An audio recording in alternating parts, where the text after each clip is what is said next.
Coming up, as more Flagstaff residents get vaccinated for COVID, some people are saying no thanks. Plus, the minimum wage is up in Flagstaff, and the effects are being felt throughout the local economy. The news starts now.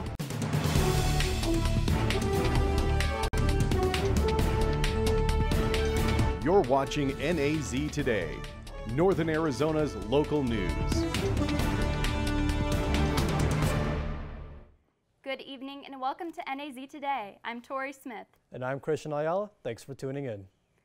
Following a nationwide search, the Arizona Board of Regents has announced the two finalists for the NAU president position. NAZ Today's Quanah Arnold has the story. The Arizona Board of Regents is gearing up to name the 17th president of Northern Arizona University and has announced the finalists this morning. A search that started 6 months ago had its own sets of challenges, from appointing an advisory committee chair to holding town hall meetings to get feedback from the community. Jose Luis Cruz, Vice Chancellor and Provost at City University, New York, and Brett Danilowis, Provost and Vice President of Academic Affairs at Florida Atlantic University, have both been invited to Flagstaff. In an earlier interview, Regent Chairman Larry Penley said the board is looking for leaders who can push the university forward. What we want to know are two things. What do people really want to see in Northern Arizona University? What kind of university should it be as we move forward?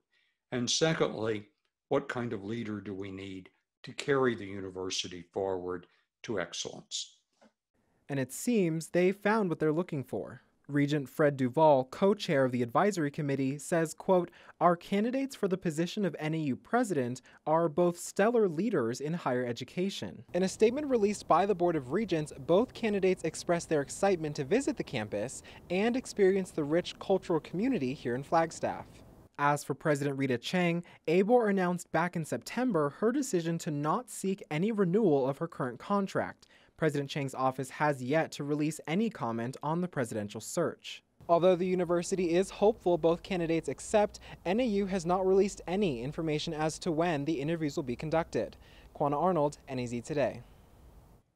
The COVID vaccine is finally reaching Northern Arizona, but there's still a long way to go until we see significant results. NAZ Today's Sheridan Moronic has more. Coconino County residents have been able to get the COVID vaccine beginning in early January. Since then, more than 35,000 doses have been administered, but county officials say that's still not enough. Fort Tuthill Recreation Area used to just be a place for outdoor fun, but now residents can get vaccinated there too. It's one of the biggest vaccination sites, offering both first and second doses of the vaccine and serving up to 250 people per day. Of course, that's only for people who qualify. Right now, we're in Phase 1B, which includes law enforcement, teachers, child care workers, and people 65 and older. It's been a lot, but it's been fun. It's been great to see the community outpour and help our community so much. I'd say the challenging part is being not able to take care of everyone that wants a vaccine. We'd love to just be able to take care of anyone that shows. County officials say they're trying to reach herd immunity as fast as possible.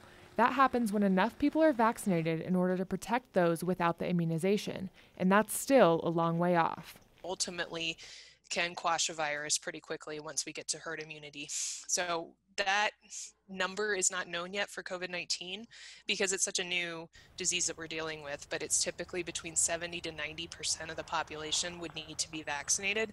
Coconino County has the second highest vaccination rate in Arizona, and it's growing every day.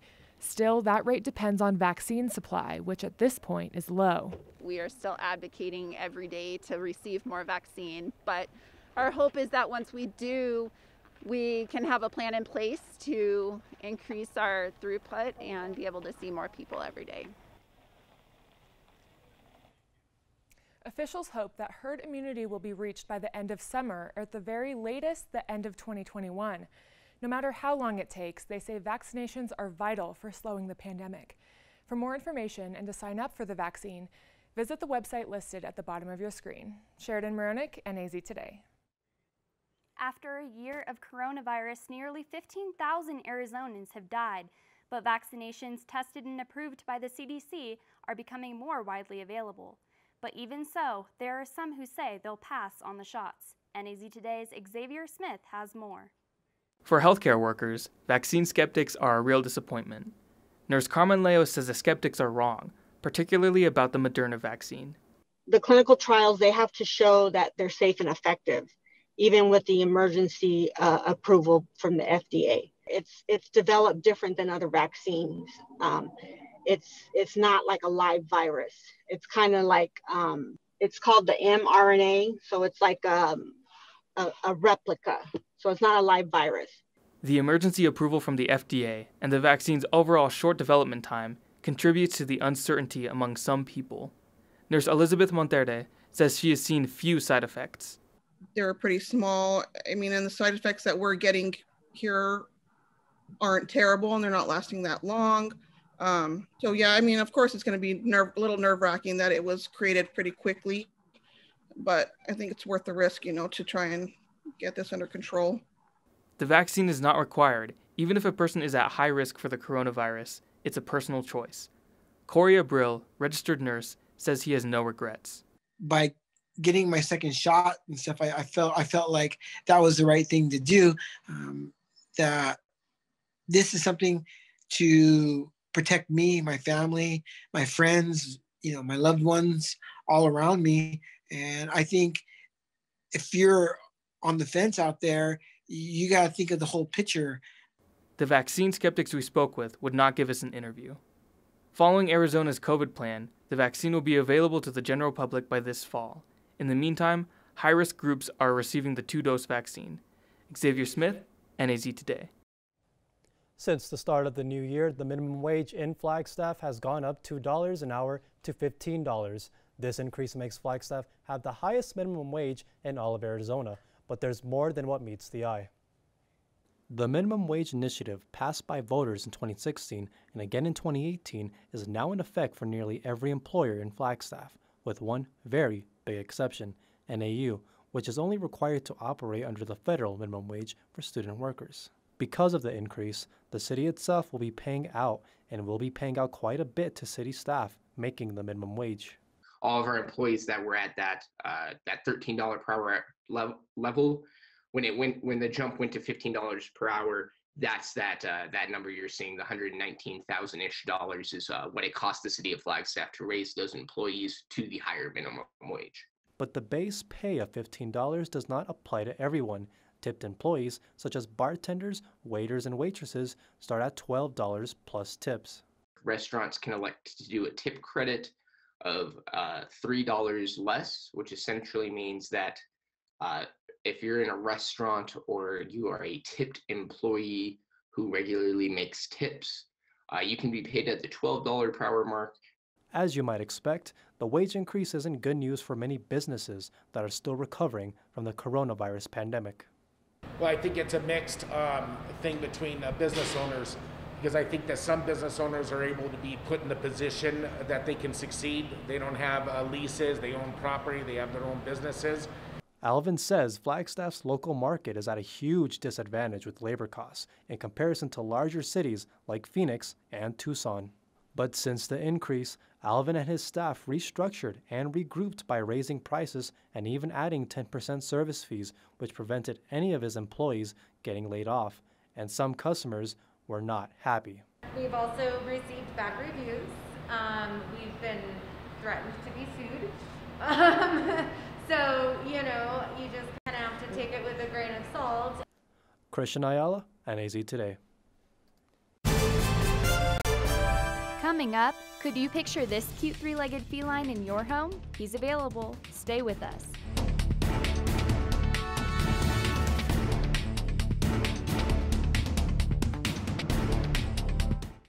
Well, we saw some snow here in Flagstaff this morning, but that's actually not what this is. This comes from Texas. That's right, Texas. It's from a larger winter storm that impacted much of the nation, swept through Flagstaff, kind of touched us, but in Texas, the impacts were pretty detrimental. I'll tell you more about that and what it means for us here in Flagstaff coming up. Stay with us.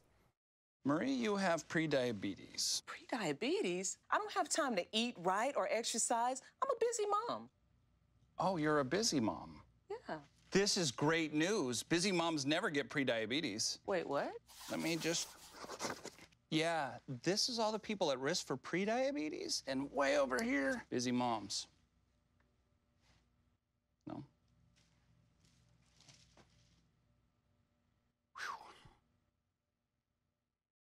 Your son wants to get a cat, but you're allergic. Do you A, prepare yourself,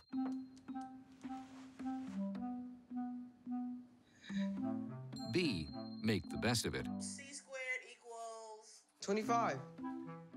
Good job. or C, find a loophole? When it comes to parenting, there are no perfect answers, but that's okay, because you don't have to be perfect to be a perfect parent. Teens in foster care will love you just the same. When I was your age, I was just like you, fascinated by stars.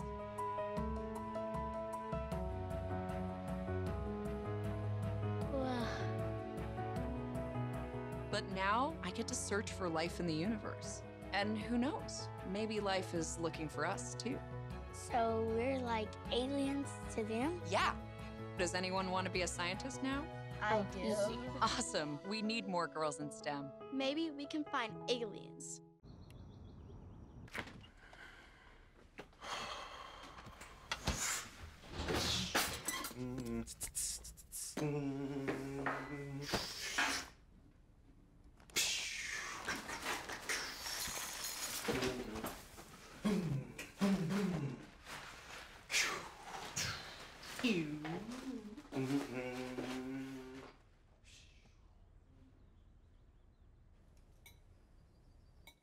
With cooler temperatures coming in, who wouldn't want a warm, fuzzy friend to keep you company on snowy days like today? NAZ Today's Emma Gazier has the story on our Pet of the Week. Our Pet of the Week this week is Smokey, a calm and loving three-legged cat who's ready to find his forever home. Just by looking at him, you can see Smokey is a lovable feline with 3 legs and 1 big heart. He's about 3 years old, neutered male. When he came into us, he had a very broken leg. So we had to take him to the vet, have that removed. So he's doing so much better now.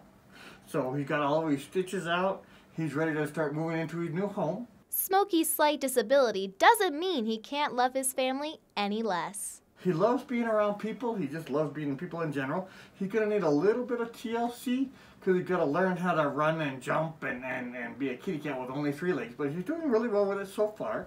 Smokey is ready to adopt and is good with kids and other pets. So he's always been nice to us. We've never had any problem with children, anything like that. We don't really let him interact with the other animals because, again, he's kind of broken. But he hasn't shown any propensity for being bad with any of the other animals.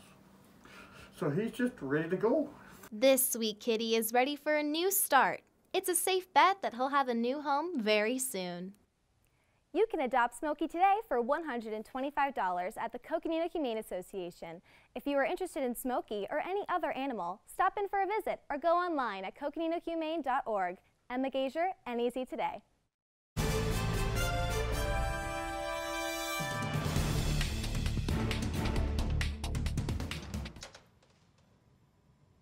Wow, these are really good. You act surprised.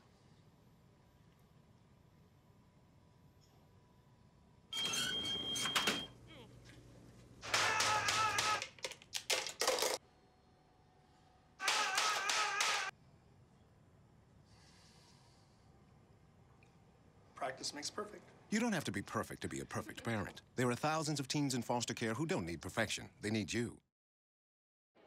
The black truck? Hey, Christina from accounting. Yeah, hi. Hey, I used to date a girl named Christina.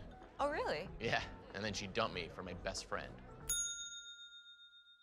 You want to see some photos of them that I took? I don't. I thought we talked about this, buddy. Buzz and overshared again? Yeah. Yeah.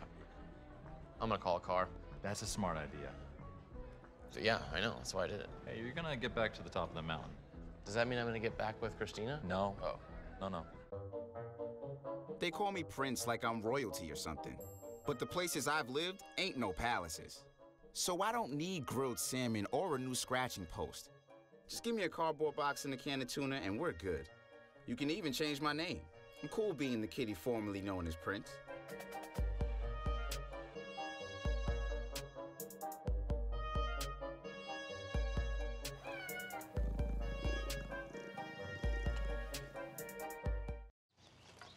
You know what, guys? There's a lot of tree branches and dry brush over here. We should probably move the bonfire over there.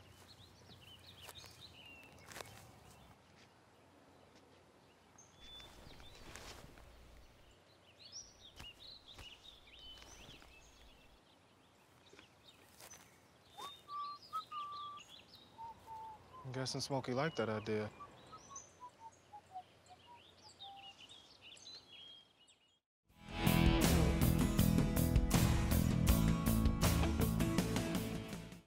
Welcome back, student forecaster Aaron Vitito here. When we last left, we were talking about the snow in Texas. If you saw any of the headlines, you'll know that it left some pretty detrimental aftermath there in Texas, and basically all over the country almost in a lot of different states. Now here in Arizona, it might not have felt like it this morning, but we definitely did not get the worst of it. Now in Texas, they definitely saw some power outages, some closures. They're dealing with weather they really haven't dealt with in a while, and so we also saw some deaths in Texas and basically all the affected states.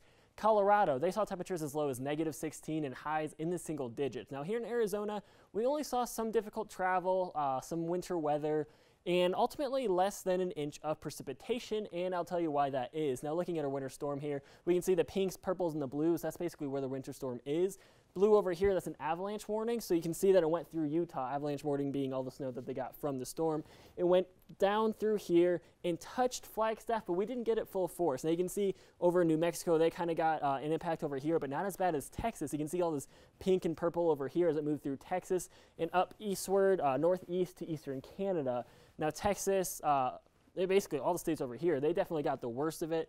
This is where we saw the most power outages, the most deaths, but it is moving out, just not without consequence. But here in Flagstaff, we definitely were only touched, and basically the impact is over, and we're actually going to see a warming trend later this week, which we'll cover just in a minute here. Now looking at Flagstaff, currently we're seeing 35 degrees, mostly cloudy. Those clouds, however, are going to start moving out, and the precipitation is going to go with it too. 37 degrees was our high.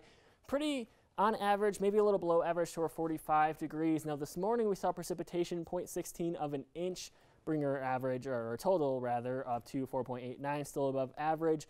But our morning commute, while strenuous, it's going to be pretty easy going home tonight. Let's just put it that way, because basically all that snow is gone because that sun came out and melted it all. Now looking across the state, we'll notice a trend here. See 37 here in Flagstaff, 36 Grand Canyon. Basically the higher elevations we saw lower temperatures, and lower elevations saw higher temperatures here in Phoenix, 70 degrees, and we see the west 62 here in Las Vegas. This area already impacted by the winter weather, winter storm. Higher elevations still kind of going through that cooling trend. And then we see over here lower temperatures, but ultimately lower elevations, so mostly average temperatures.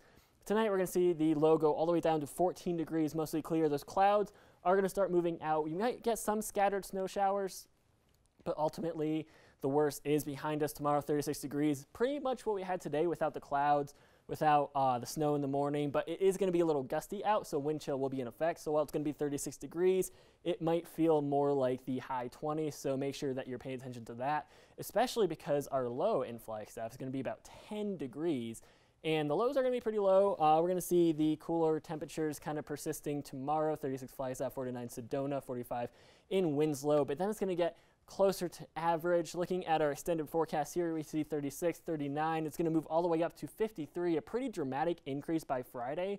Like I said, that winter storm, the cooling trend is going to be ending. We're going to see warming trend, 53, 50 going into the weekend. We're going to see temperatures basically on average, if not a couple degrees above average, which are lows pretty much going to stay in the teens except for Friday where it peaks at 24. So keep an eye on that, as it's going to be pretty cold winter weather in the morning, and then more spring-like weather in the afternoon. So make sure that you know where to put your coats once you're done with them throughout the day. And speaking of done, we're done here with weather, and we'll be back with sports after the break. Stay with us. Bye-bye. Hi. Hoping for a crisp breeze to help keep you alert. Oh, he took a sip of water too. That'll probably help. You were probably gonna turn down the radio too, so you could focus, right? Probably okay isn't okay. Right? If you see a warning sign, stop and call a cab, a car, or a friend. I think the water line is what really drove it home. I blew on him. I just found out my work party is a +1. You wanna go? This is my boss, Ella. Nice to meet you, Greg. You're welcome. Nope, I'm high. But I'll clean the kitchen while you're gone. You're already making good decisions when you're high. Pool party at Jesse's. Can you drive? I'm toasted. Nope, I'm high. But I can order us a ride. Don't make an exception when it comes to driving. If you feel different, you drive different. I think someone at my friend's school has this thing called autism. My friend's brother's son has autism. My neighbor's son has autism. My son has autism. Autism is getting closer to home. Today, 1 in 88 children is diagnosed with autism. That's a 1,000% increase in the last 40 years. Learn more at autismspeaks.org/signs. It appears these hot ashes are about to be dumped, which could possibly start a wildfire. How will Smokey deal with such a hot situation? The garden hose defense. Next, a thorough stir. Then another spray. And finally, feeling if the ashes are cool. Oh, yeah. Ah, yes, the selfie. A ritual practiced so frequently with this tribe, but not so much by Smokey Bear. Only you can prevent wildfires.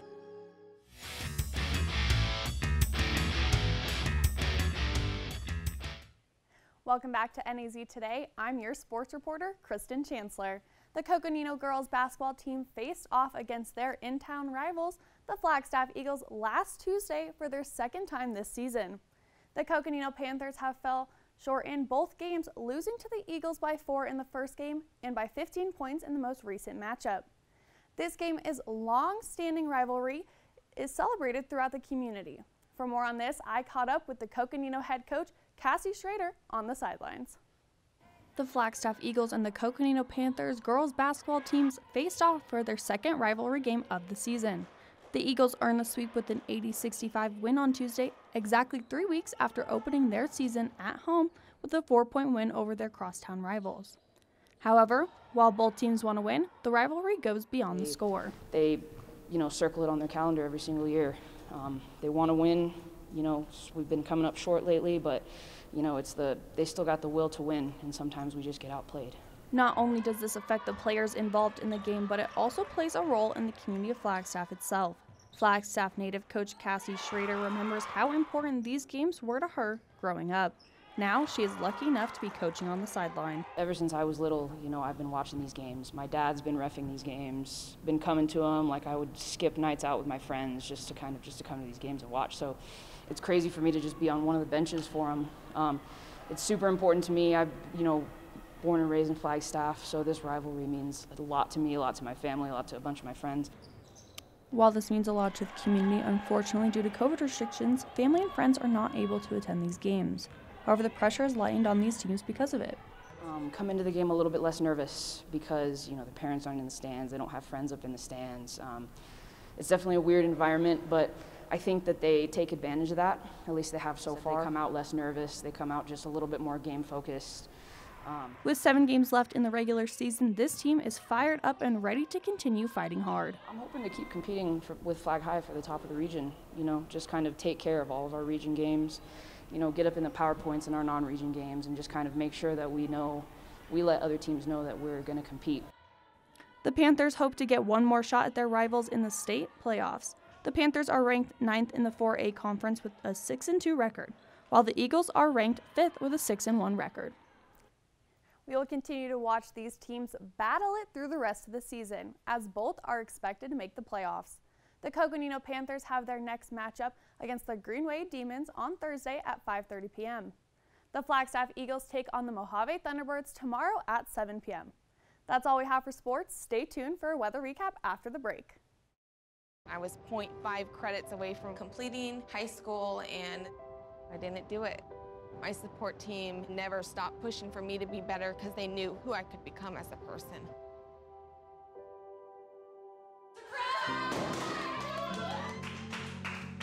I've been given an opportunity, and I'm just thankful for it.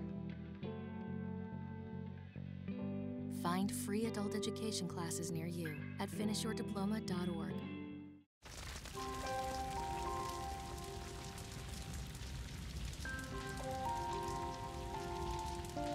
A single ember that escapes from a wildfire can travel more than a mile. That single ember can ignite and destroy your home or even your community. You can't control where that ember will land, only what happens when it does. Get Fire Adapted now at fireadapted.org. Meals on Wheels gives me a chance to be totally selfless. More than the food itself, a lot of seniors don't have family. So just to have someone to talk to, just to say, hey, how was your day? That means so much more than a meal could ever mean. We have to look outside of ourselves to be that lifeline to other people. It's worth it.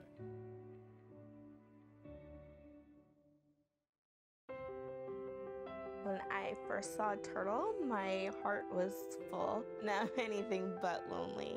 We have this deep connection, this heart connection. He just wants to be close to you and part of your life. Every day with Turtle is a perfect day. When I'm holding her, it makes me feel calmer. I think everything he does shows how much he loves us. When we adopt a shelter pet, we discover they're a little bit of a lot of things. But they're all pure love.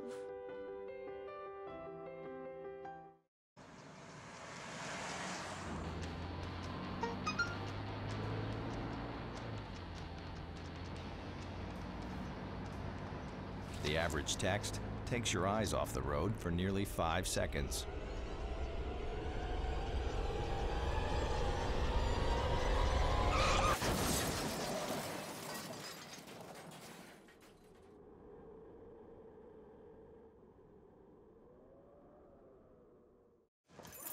Hi. You think you're probably sober? Yeah. But you're thinking about taking the back roads home, just in case. Why would you do that? Probably okay isn't okay. Call a cab, a car, or a friend. Good choice. Where's that warm trend? Where is it? Oh, there it is. Clearly marked by going 39 to 53. Pretty dramatic increase throughout the week. Not like Texas. Dallas saw -2, the coldest temperature on record. But we here are going to see warmer temperatures as the cooling trend moves out, that winter storm moves out here in Flagstaff. Back to you guys on desk. Thanks, Aaron. If you're nuts about nuts, well, then go nuts. You've got the perfect excuse. It's National Almond Day. A few fun facts about almonds from Foodimentary. While roasted, almonds are delicious. Don't eat them raw. The prussic acid in them could kill you if you eat more than a handful. Oh, and by the way, you can tell if someone's been poisoned with cyanide if they smell like roasted almonds. Almonds have you covered if you've got a sweet tooth. They're one of the primary ingredients in marzipan. And why not wash that goodness down with a tall glass of almond milk? It's not just a name, it's really made from almonds. That is all we have for tonight. Make sure to check out our website, naztoday.com, and follow us on social media. Thank you and have a good night.